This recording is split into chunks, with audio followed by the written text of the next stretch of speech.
In a society where the role of police officers is to protect and serve, a shadowy underbelly exists.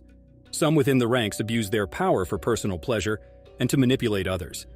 These incidents explore the tension between the noble mission of law enforcement and the corrupt few who tarnish its image. What happens when those we trust to protect us betray that trust? Let's find out. But before that, why don't you take a minute to like and subscribe to our channel for more thrilling content? So let's get to our first incident. In June 2022, a former police officer named D'Angelo Reyes from the Tulsa Police Department faced serious charges.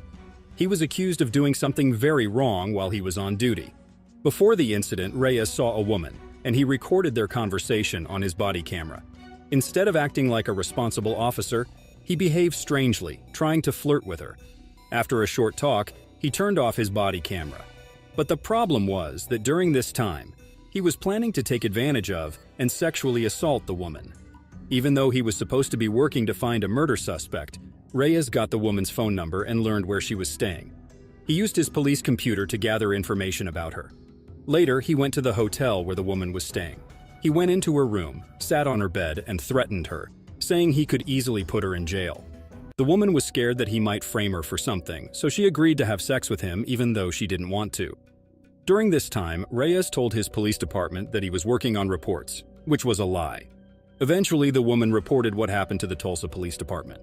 When Reyes was questioned about it, he first lied and said he met the woman to talk about a murder case, and they didn't have sex. But in a later interview, he admitted there was sexual contact but claimed it was consensual, saying the woman initiated it. The truth came out when the body camera footage was released. It showed what really happened, and it was clear that Reyes had done something very wrong. As a result, he was arrested and officially charged with first-degree rape, which is a very serious crime. This case highlights the importance of holding those in positions of authority accountable for their actions, especially when they abuse their power.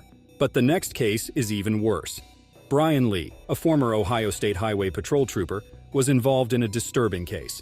He was accused of forcing female motorists into sexual acts in exchange for not giving them traffic tickets. This went on during his traffic stops from 2006 to October 2013. Federal prosecutors found that Lee admitted to making women do sexual things when they were under arrest or handcuffed. He even took photos of these acts. How this came to light was during a routine check of the video from his dashboard camera.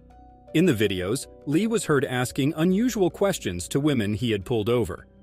After a while, he turned off the microphone so that no more audio was recorded.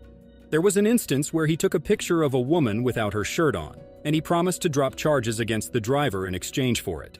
He also used a law enforcement system to find a woman he had met at a gas station and sent her a friend request on Facebook less than an hour later. Investigators found many pages of social media messages where Lee kept messaging some of these women for weeks without them replying. They also discovered that he had posted ads on Craigslist in 2010. Lee had been working as a trooper at different locations from 2006 until 2013.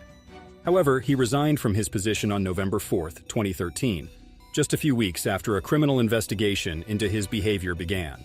In the end, Lee faced federal charges for violating the civil rights of at least 4 women and cyberstalking. He pleaded guilty and was sentenced to 60 months in federal prison, which he served at the Federal Correctional Institution in Danbury, Connecticut. This case is a stark reminder of the need for accountability and oversight within law enforcement to prevent such abuses of power and misconduct. So how do we confront the issue of power abuse within the police force while honoring those who genuinely strive to uphold their duty? Let us know your thoughts in the comments, and don't forget to like and subscribe.